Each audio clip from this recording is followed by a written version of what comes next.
Tudo bem? Paz do Senhor a todos.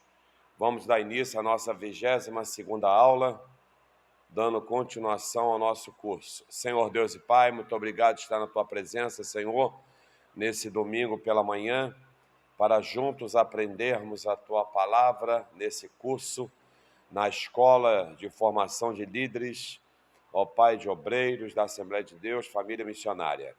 Agradecemos por esse privilégio de estarmos aqui na Tua casa, para nós crescermos na graça e no conhecimento, em nome de Jesus. Amém. Tudo bem, hoje nós vamos, na página 125, vamos estudar sobre seitas, algumas seitas e algumas heresias. Nós estamos rodeados nesse mundão aí de 7 bilhões de habitantes, com muitas religiões, muitas, das mais diversas. E nós precisamos entender, o cristianismo precisa entender principalmente a liderança, principalmente os que dão ensino, principalmente aqueles que tomam conta do rebanho, para ficar atento com aquilo que tem sido falado aí pelo povo. Então nós pegamos algumas seitas, mas que são envolvidas aqui no Brasil, tá bom? Mas, por exemplo, a própria Índia, ela tem para mais de 1 milhão de deuses, né? Então nós só pegamos algumas das principais que cresce bastante aqui no Brasil e nós temos que estar atento com seus ensinos. Algumas delas parecem legais, bacanas. Não é nada contra as pessoas, não é nada contra o ser humano, é apenas contra os ensinos. E o que é seita e heresia para a gente? É tudo aquilo que vai de contra a Bíblia Sagrada, tudo aquilo que vai de contra aquilo que a palavra de Deus ensina. Vamos lá. O que é heresia? Deriva da palavra grega aireses. Do ponto de vista cristão, heresia é uma doutrina ou um conjunto delas que divergem dos verdadeiros ensinos bíblicos. E apesar de terem aparência de verdade, contudo não passam de mentiras. Suas origens quase sempre são das distorções nos ensinos da Bíblia. Suas opiniões são contrárias à doutrina prevalecente, de cujo ponto de vista é considerada heresia. Como eu falei no início, é tudo aquilo que vai de contra a palavra de Deus. Bateu de frente com o ensino bíblico, é uma heresia, né? A próprio seminário, a gente costuma dizer que todo texto sem contexto é pretexto para heresia, ensino errado. A seita, o que é uma seita? É um grupo religioso que mesmo usando a Bíblia, se afasta do ensino da palavra de Deus, a adotar e divulgar suas próprias ideias ou as ideias de outrem. Então, toda seita, ela tem que ter um grupo de pessoas, ela tem seus seguidores. As seitas aparecem invariavelmente como falsificações da fé cristã, ok? Está bem claro, né? Então, tanto uma heresia vai de contra o ensino da Bíblia, quanto a seita é a mesma coisa.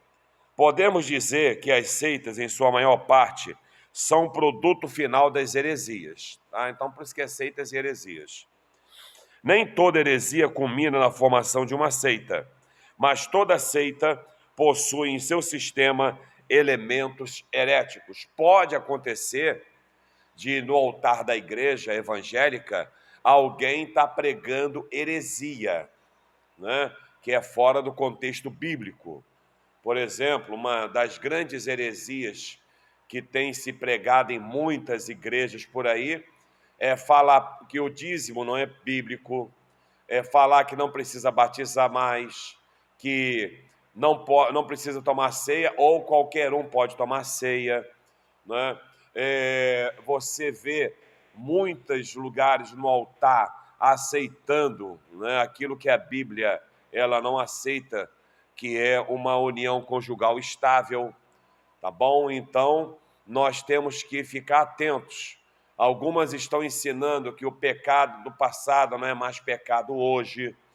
Alguns até falam da Bíblia ser atualizada, só que a Bíblia fala que pode passar os céus e a terra, mas a palavra permanece, tá bom? Aí diz aqui,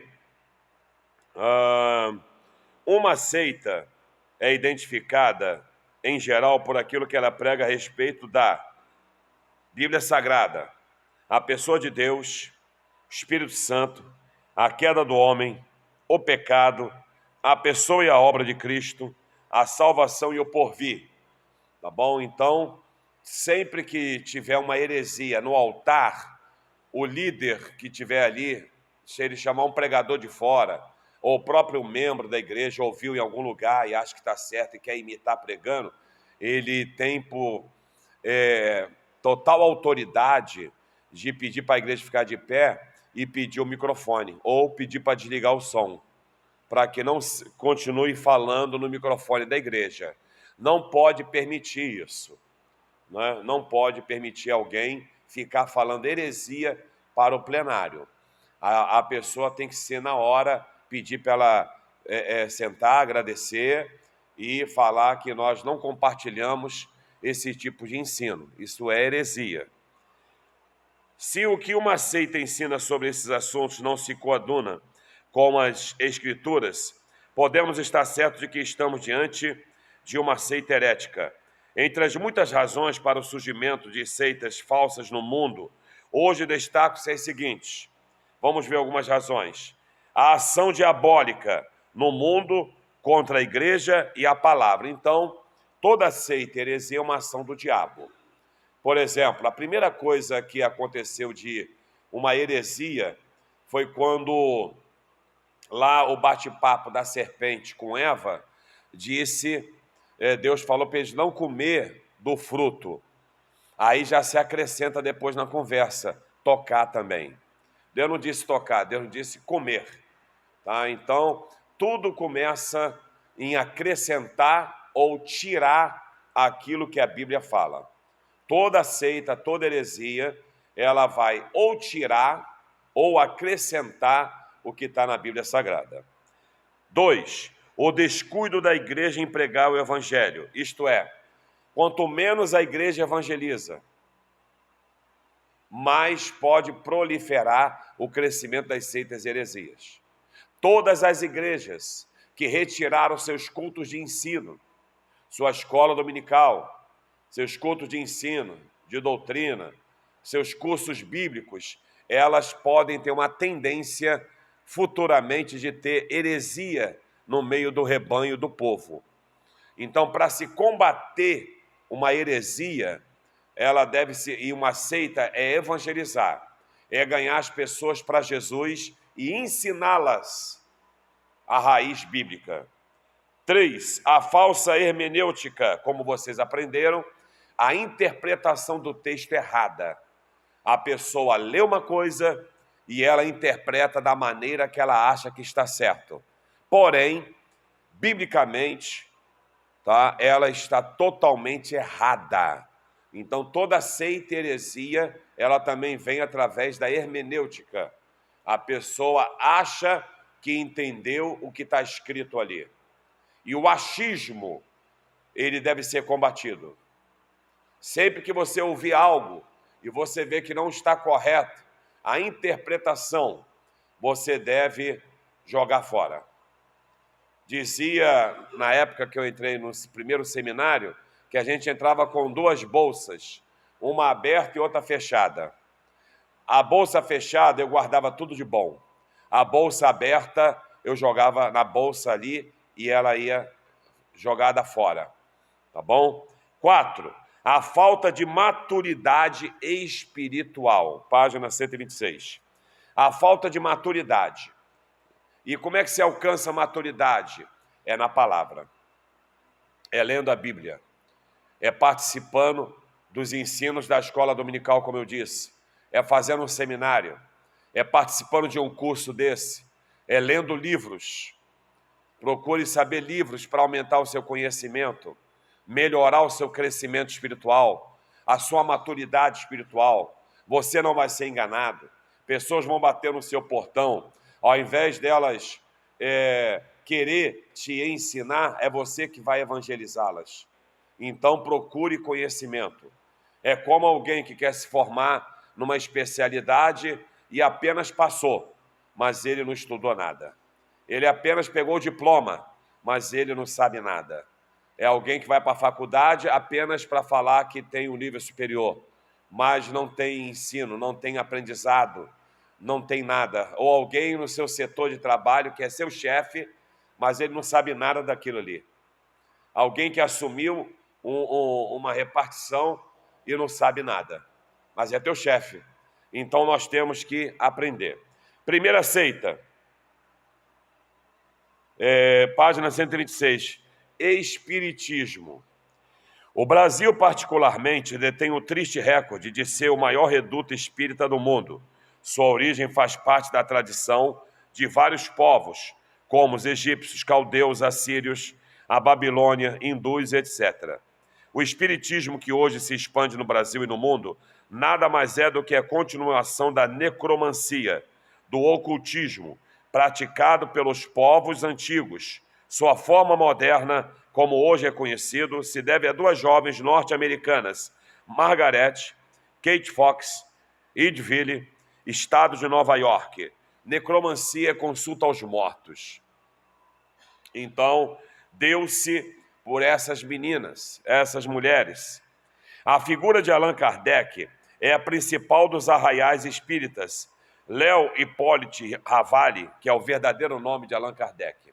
Então você agora descobriu o nome de Allan Kardec. Talvez você achava que Allan Kardec era o nome da pessoa. Não.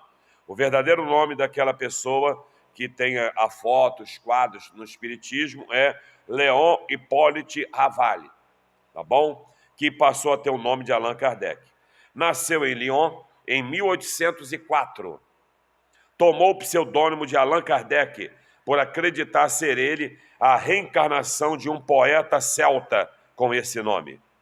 Dizia ter recebido a missão de pregar uma nova religião, o que começou a fazer no dia 30 de abril de 1856. Um ano depois, publicou o Livro dos Espíritos, que muito contribuiu na propaganda espiritista. Aí você pode observar que tudo começa com apenas uma pessoa. Por isso que é perigoso o microfone. Por isso que é perigoso quem vai dar aula, quem vai ensinar. Por isso que hoje, eu, por exemplo, como pastor, eu não gosto de ficar convidando pregadores e pregadoras de fora se eu não conhecê-lo bastante. Se eu não conheço, eu já fico preocupado o que ele vai pregar, o que ele vai ensinar. Ainda mais quando ele vem falando, não, que eu tive uma revelação de Deus aqui na palavra. Eu falo, vamos ver o que é. Não fique apenas, na hora de uma pregação, falando glória, glória, aleluia. Escuta. Escuta o que está sendo falado. Escuta o que a sua filha e o seu filho estão ouvindo. Escuta o que a sua esposa e seu marido estão ouvindo. Para que ele não venha aprender errado. E depois que um aprende, vai passando o quê? Uma correntinha. Quando você pensar que não, tem um grupo enorme.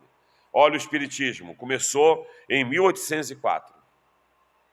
Nós estamos em 2024. 220 anos após. Como é que está o Espiritismo no Brasil e no mundo? Está pequeno ou está enorme? Olha o que diz agora. Podemos citar muitas nomenclaturas do Espiritismo, tais como Espiritismo comum, alguém até chama de também a mesa branca, né? Baixo Espiritismo, Espiritismo científico, Espiritismo kardecista, Espiritualismo, Quiromancia, Cartomancia, Grafologia, que é a grafia, né? Hidromancia, que é pela água. Né? Tem até também quando aparece, né, uma consulta da Branca de Neve, não tem? Quando ela olha para o espelho, né? Espelho, espelho meu. Existe alguém que está consultando, né? Ou para a água. Quando o leão olha para a água, já viu? Então você tem que ver até o que seus filhos assistem. São mensagens subliminares que vai passando para as crianças e elas vão crescendo com aquilo. Não é bonitinho de ver? É ou não é? O inimigo ele vem disfarçado. Aí diz aqui, outros, astrologia, por isso que nós não consultamos horóscopo. Ah, eu sou de touro, eu sou Áries, né? Eu sou escorpião, sou virgem, aquário. Nós não consultamos horóscopo. Né? Você tem horóscopo? Não, não. Tenho não. Eu sou de Jesus. O meu hoje e o amanhã pertence a Deus. E o meu ontem não volta nunca mais. Essa é a resposta. Diz mais aqui, voduísmo, candomblé, umbanda, quimbanda, macumba, tá? Tem também feitiçaria, tá bom? E tantas outras. Algumas sociedades se dizem filosóficas e teológicas, ciências científicas e beneficentes. A lista dessas ramificações no Brasil é longa demais. Talvez você saiba de alguma outra, mas foi como eu disse, é muita coisa. O mundo hoje está rodeado de seitas e heresias, de religiões, de pessoas achando que sabe da verdade, pessoas achando que descobriu a verdade, pessoas achando que tem a solução para o homem, pessoas consultando quem já foi. Eu passo muito em frente ao cemitério à noite, quando eu venho da igreja, e a maioria das vezes que eu passo, a porta do cemitério fechada está lotado do lado de fora. Sabe o que é lotado de gente? Pessoas fazendo consultas, pessoas recebendo ali o que eles querem receber. Então nós temos que pregar o evangelho, nós temos que ler a Bíblia, nós temos que estudar a palavra. Você pode fazer faculdade, curso, você pode se especializar, você pode ser técnico, mas não esqueça, você também está no mundo espiritual. Você tem que ir para o céu, você tem que passar uma eternidade, porque todo o ensino que nós temos da terra vai ficar na terra. Eu não vou ter especialidade no céu, eu não vou consertar carro no céu, eu não vou consertar elevador, eu não vou dar aula no céu, eu não vou dar aula de inglês, não vou ser poliglota no céu, eu não vou atender doente no céu, não vou ser médico no céu, não vou ser dentista, eu não vou ser militar. Não, lá eu vou ser o quê? Um adorador. Então, cuide da sua vida espiritual, leia a Bíblia. Olha o que diz mais aqui. Seus ensinos sobre consulta aos mortos. Os espíritas ensinam que os espíritos desencarnados entram em contato com as pessoas que estão vivas, que é espíritos encarnados através de um médium. Médium é uma pessoa que diz que ele recebe, né, aquele morto quando vem. Aí fala, quero que chama a minha avó. Você sabe muito bem que, por exemplo, tem artistas que eles conseguem fazer a voz de muitas pessoas, não tem? Sim ou não? Comediante, não tem? Fala, nossa, igualzinho. Ou até a cara, ele consegue, né? Aí faz uma cara, nossa, ficou igualzinho a cara. Então não se espante se, por exemplo, um médium, ele consegue. O inimigo mesmo, né? Nós acreditamos que não é a pessoa encarnada, eles acreditam, mas nós cristãos não acreditamos, devido à Bíblia Sagrada, mas a gente acredita que o próprio inimigo ele pode fazer com que aquela pessoa ela se transfigura, ela tem a voz e até a escrita. Quem é que não já viu, no passado, um coleguinha imitando a assinatura do pai e da mãe num boletim? Né? Ah, deixa que eu assino para você que eu consigo fazer a assinatura do teu pai e da tua mãe. Ainda mais quando era uma disciplina, lembra disso? Aí botava certinho, nossa, ficou igualzinho. Né? Então a gente tem que tomar cuidado. Aí diz aqui, ó, esse contato pode ser dos tipos. Primeiro tipo, psicografia. Quando o médium supostamente é tomado pelo espírito de quem já morreu e escreve ou desenha algo para os vivos. Acabei de falar. Nossa, é a letra da minha mãe. É a letra do meu filho, é a letra do meu pai.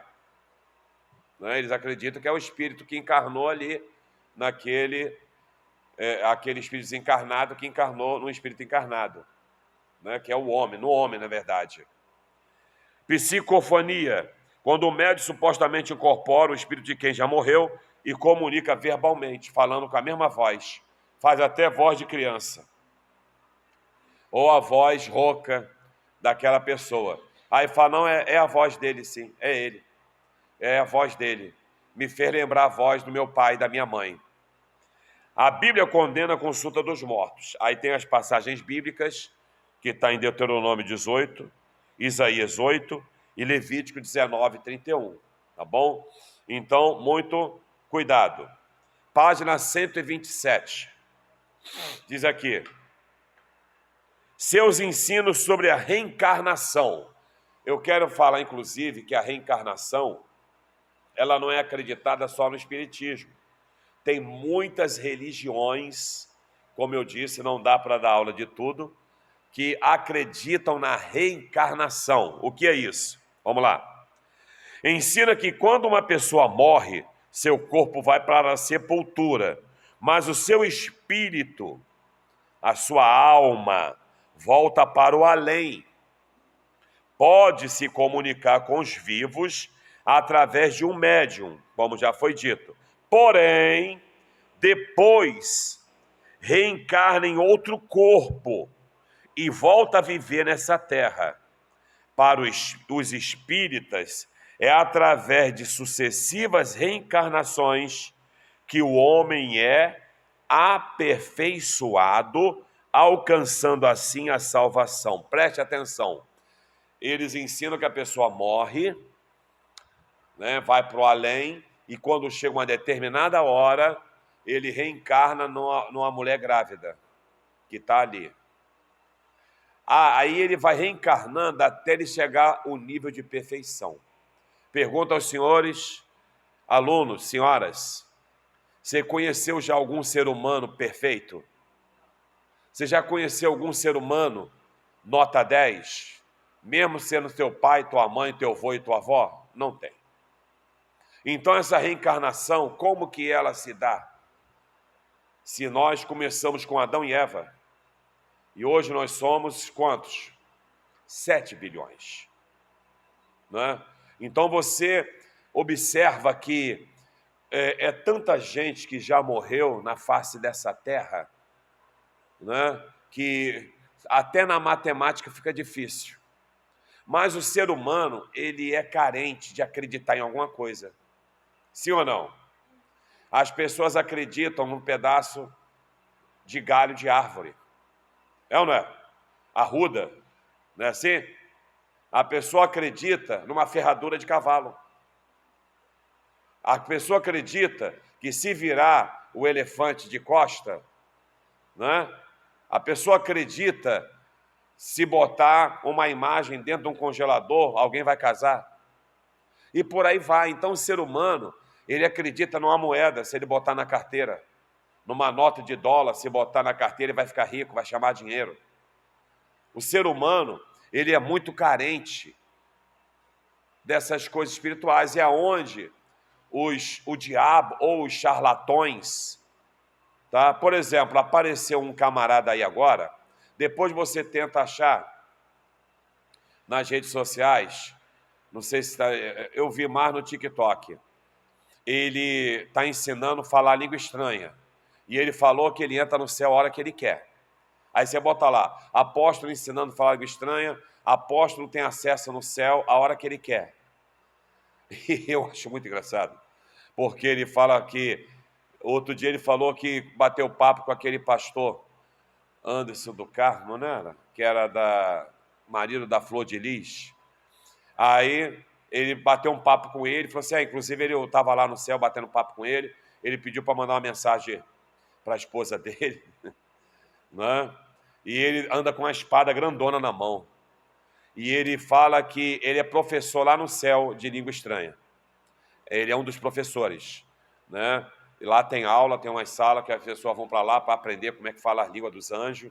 É uma aula. Mas tem seguidores. E o local que ele reúne está cheio de gente. E eu falo, meu Deus. Por isso que Jesus disse o quê? O meu povo erra por falta de quê? Depois você bota lá, irmão, para você ver como é que a coisa está. E eu, como pastor, como eu disse outro dia, eu estou em todas as redes sociais que eu posso ficar, eu fico. Para quê? Para ver o que está acontecendo. Para ver o que a nossa juventude está vendo. Os nossos adolescentes, nossas crianças, os desenhos que estão chegando. A gente tem que ver, assistir. Alguns até falam assim, bobeira, fanatismo. É onde o inimigo entra. Olha o que diz aqui sobre reencarnação. A Bíblia diz que o homem só morre quantas vezes? Uma única vez. Se o homem é aperfeiçoado pela reencarnação, então o sacrifício de Cristo foi em vão. Na parábola do rico e Lázaro, não há espaço para a reencarnação. É ou não é? O que o rico pede? Deixa eu voltar. Jesus fala o quê? Abraão fala o quê? Ele tem quem? Ele tem os profetas. Ele já tem quem pregue lá embaixo. Você não vai voltar. Então, quer dizer, não tem reencarnação. Não existe, biblicamente, reencarnação. A própria Bíblia mostra isso. E para que Jesus venceu a morte? Para nos dar o quê? Vida eterna. Ok? Então, quando se fala em reencarnação, para que eu vou falar em vencer a morte? Certo? Se eu vou reencarnar direto, quando eu chegar na perfeição, aí eu fico no além direto, de uma vez só. A doutrina da salvação pelas obras é outro ensino. O Espiritismo ensina que o homem tem que fazer boas obras para aperfeiçoar o espírito. Somente assim tornar-se-á um ser de luz, alcançando a salvação. Então, o que eles falam para chegar à perfeição? Faça obras. É por isso que o Espiritismo, ele faz muito obra social. Se você olhar aqui na região, não vou falar onde, devido às redes sociais abertas, você vai ver que tem um aqui próximo, né, que tem fila do lado de fora. Aí, normalmente, eles fazem obras sociais, dão roupas, comida, tá? Dá curso, ajuda. E quanto mais obras eles fazem, mais aperfeiçoados eles ficam. Só que a Bíblia fala o quê? Que a salvação não vem pelas obras. Ela vem pela graça. E ela diz, mas isso não vem de vós. É dom de Deus. O próprio Jesus, quando viu que o povo estava indo atrás dele, porque Jesus estava fazendo obra social. Estava dando pão e peixe, não estava? Quando Jesus viu que eles estavam indo atrás dele para comer pão e peixe, ele falou o quê? Vocês vêm a mim porque eu dou pão e peixe. E ele nunca mais multiplicou pão e peixe. Você vê que os discípulos, Pedro e João, quando vai para a hora do templo orar, quem é que está sentado na porta do templo? Um paralítico, não é? O que ele fala para o paralítico? Vou te ajudar a arrumar uma cama melhor para você e vou trocar a tua roupa. Ele fala isso? Não tem um ouro e não tem um prato. Quer dizer, eu não tenho obra social para te ajudar, não. Mas o que eu tenho eu te dou. Em nome de Jesus, levanta e anda. Vai trabalhar agora. Vai se cuidar, né? Então, não é pelas obras, mas eles pregam isso. Agora, é proibido fazer obra social? Sim ou não? Não. Tive frio, me deste, né? Me vestiste. Tive fome, me deste de comer. Para que serve a obra social das igrejas? É uma estratégia apenas de aproximar das pessoas e evangelizá-las, mais nada.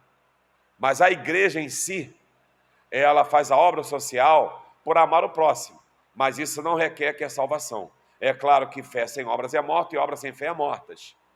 Mas essas obras não é só a obra do próximo.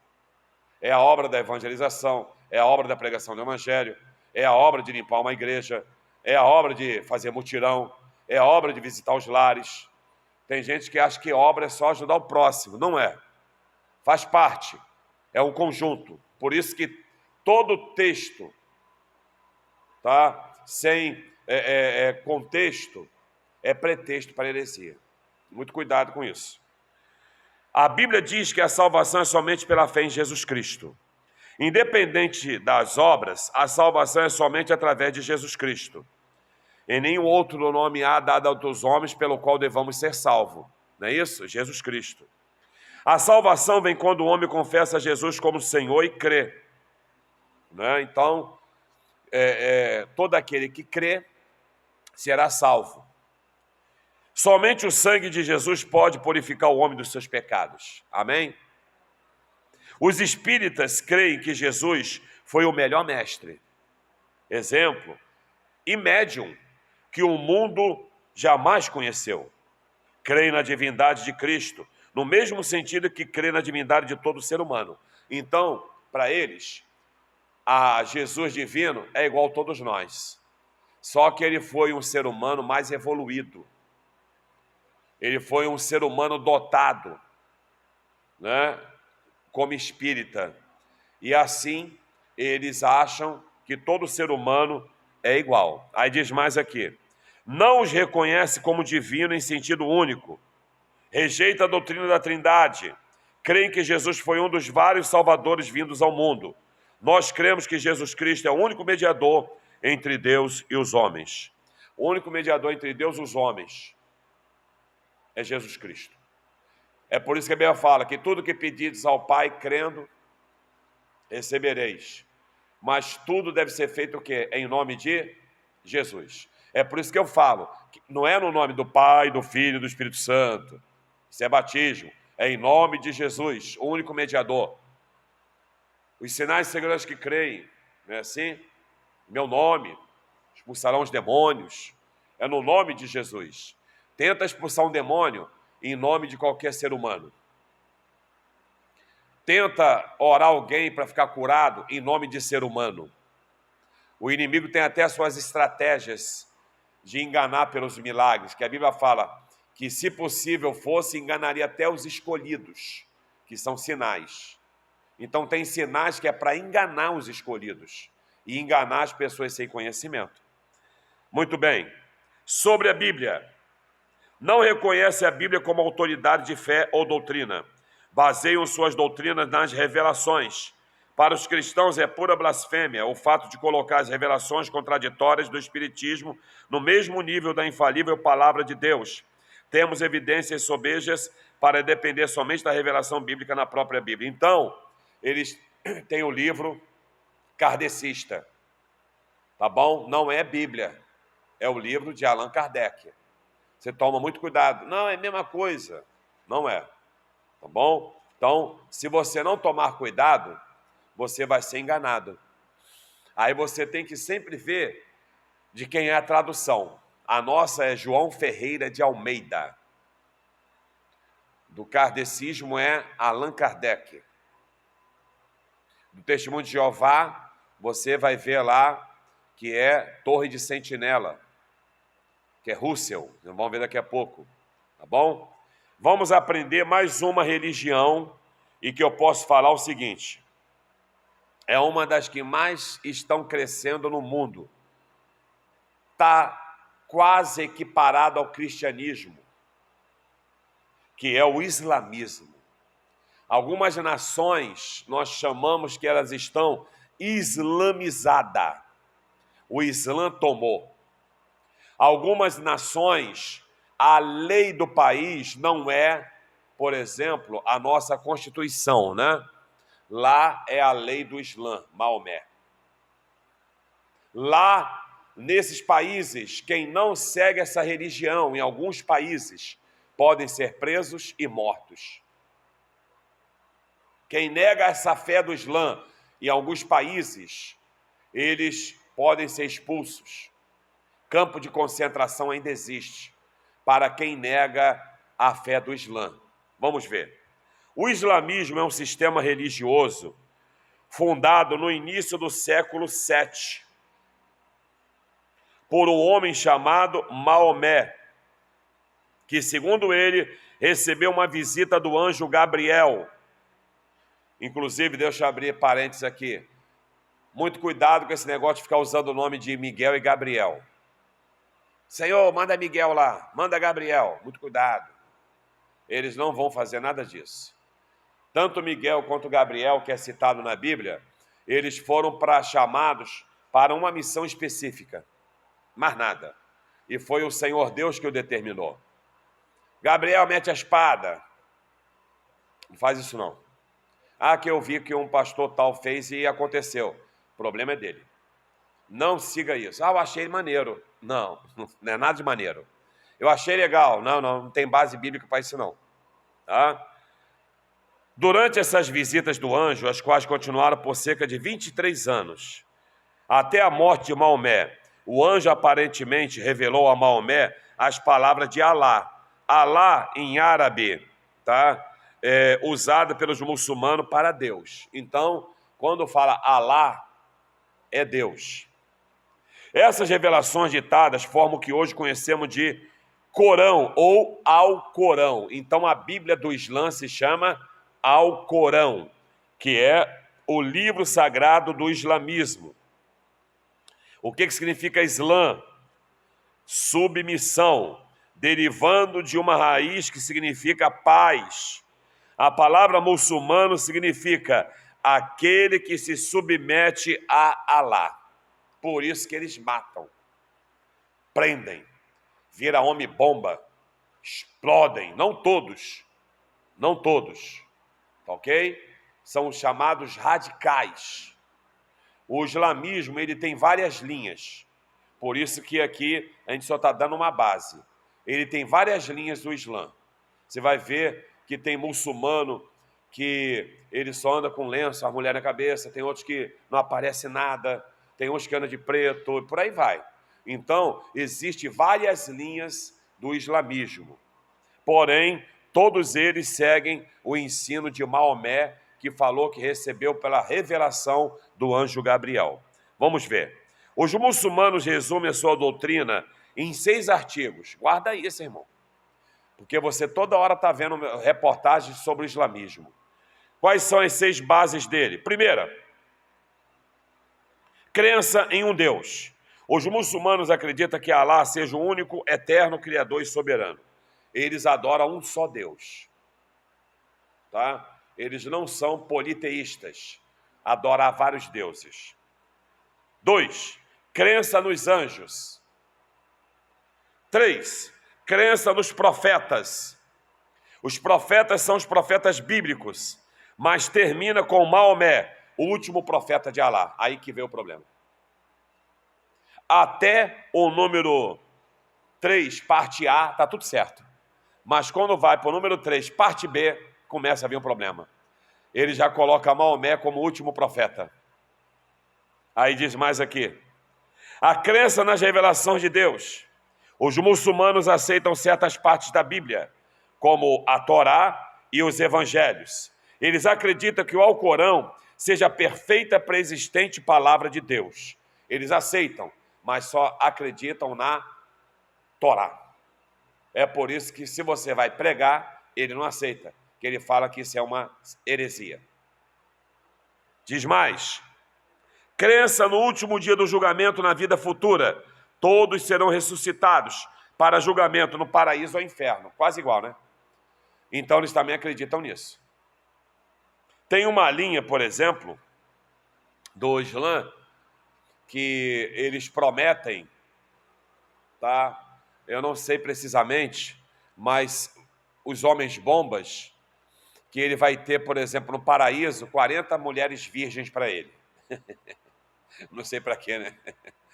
E diz também que a família dele vai ser cuidada aqui na terra. Vão dar tudo para a família dele do bom e do melhor, se ele for um homem bomba. Então, é uma lavagem cerebral muito forte. Aí diz mais aqui, crença na predestinação. Os muçulmanos acreditam que Alá decretou que tudo o que vai acontecer. Os muçulmanos atestam a soberania de Deus com sua frase frequente, Inshallah. Quem é que não lembra dessa novela da Globo? Significa o quê? Se Deus quiser.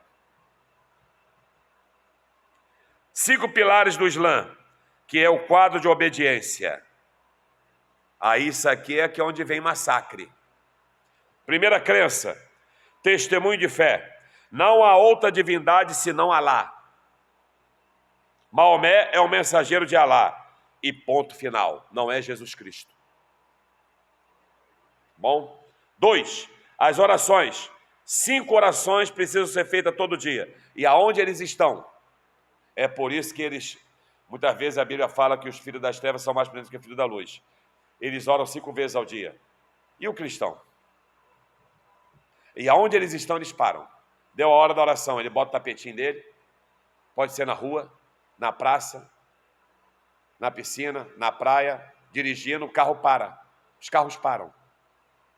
Se o país é Islã, os carros param, tocam uma buzina. para. Tudo. Todo mundo desce do carro, estica o tapetinho na direção do santuário e ó. Então, aí muitas vezes a gente bota oração. Vamos ver quantos estão orando lá embaixo? Ciclo de oração, está lotado. Oração das 19 horas, o povo vem correndo para não perder os 15 minutos de oração. Aí diz mais aqui. Pagar dádivas rituais, zakat. Essa esmola é uma certa percentagem administrada uma vez por ano. Tá? Então eles também têm suas finanças que são feitas arrecadações. Jejum. Os muçulmanos jejuam durante o Ramadã. São 40 dias jejuando. Eles jejuam até 18 horas. Quem conviveu com eles, como algum dos nossos missionários, diz que quando eles entregam é uma coisa desesperadora em alguns lugares. Eles não comem nada, tá? Até às 18 horas. Passa das 18 horas, o que tem na mesa? Pensa numa correria para comer. É um desespero só. E é obrigatório jejuar os 40 dias. Não é opção. Ramadã. Toda mão que você vê assim, os muçulmanos estão no Ramadã. Aí já sabia, jejuando. Tá? Então, aí a gente bota lá, campanha de jejum e oração. Como é que é? Ô, irmão, pelo amor de Deus, né? É só 12 horas. Lá não, é 40 dias. 12 horas só, irmão. Vamos? Não sei, eu acho que eu vou morrer. Eu acho que eu vou ficar com fraqueza. Eu não tenho saúde. Eu não consigo. Vai. A porta do céu é muito estreita. Tá bom? Então, muito cuidado. Vamos lá. Peregrinação. Se fisicamente e financeiramente possível, um muçulmano deve fazer peregrinação a Meca, na Arábia Saudita, pelo menos uma vez. Normalmente, quando tem essa peregrinação, já aconteceu lá de ter muita morte. É tanta gente, que não comporta o povo. Então já morreu muita gente pisoteada, já morreu muita gente lá, muitas. Tá? E toda pessoa que fala que é muçulmana, mora no Brasil. Você tem que ir uma vez lá, na Arábia Saudita. Você vai ter que dar teu jeito. Então, todos os anos, aquilo lá ó, é movimentado demais. Página 129. Então, nós demos aí uma base, tá, sobre o Islã. Agora vamos falar um pouco sobre o budismo.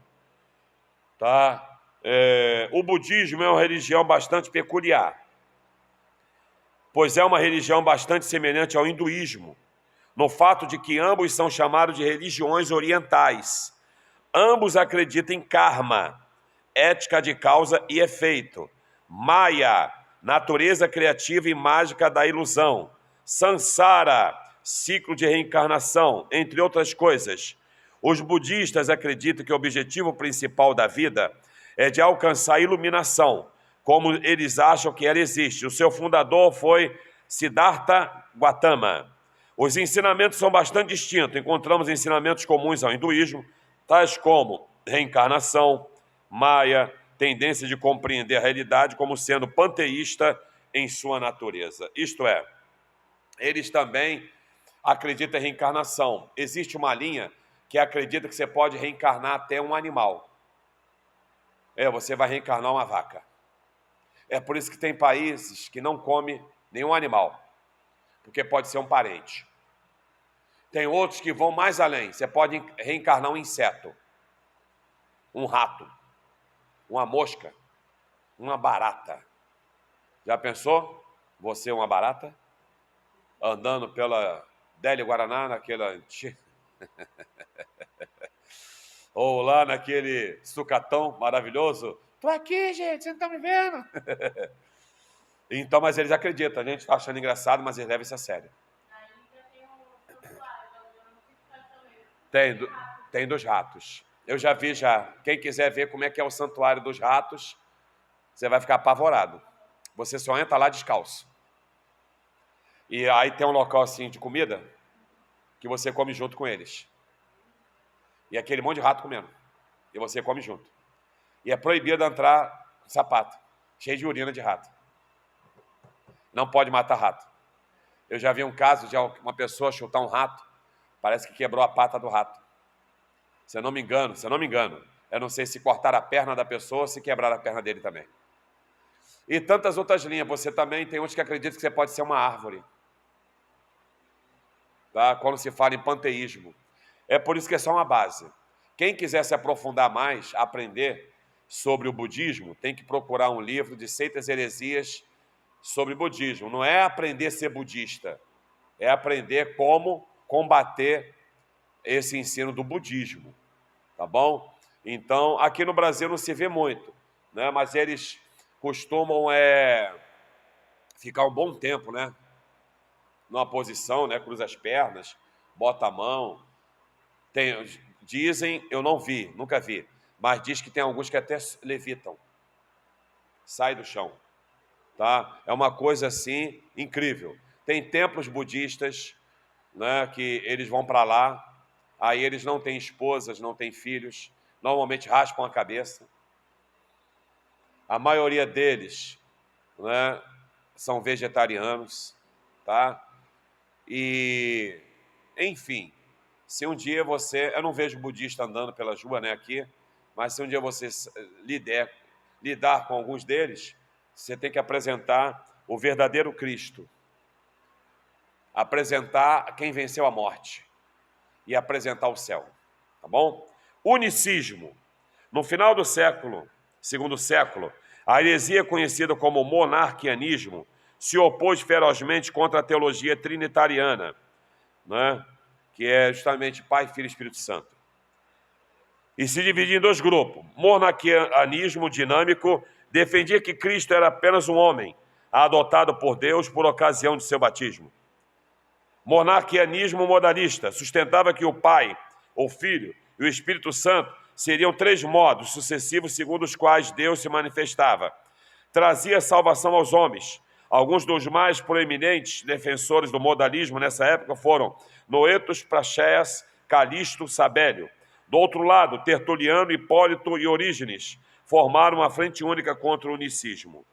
Nós temos unicismo no Brasil. Eu vou mostrar para vocês. E hoje existem várias ramificações do unicismo no mundo. No Brasil, 4 principais. A Igreja de Deus no Brasil, e agora para deixar vocês assustados, a Voz da Verdade. A Igreja Local de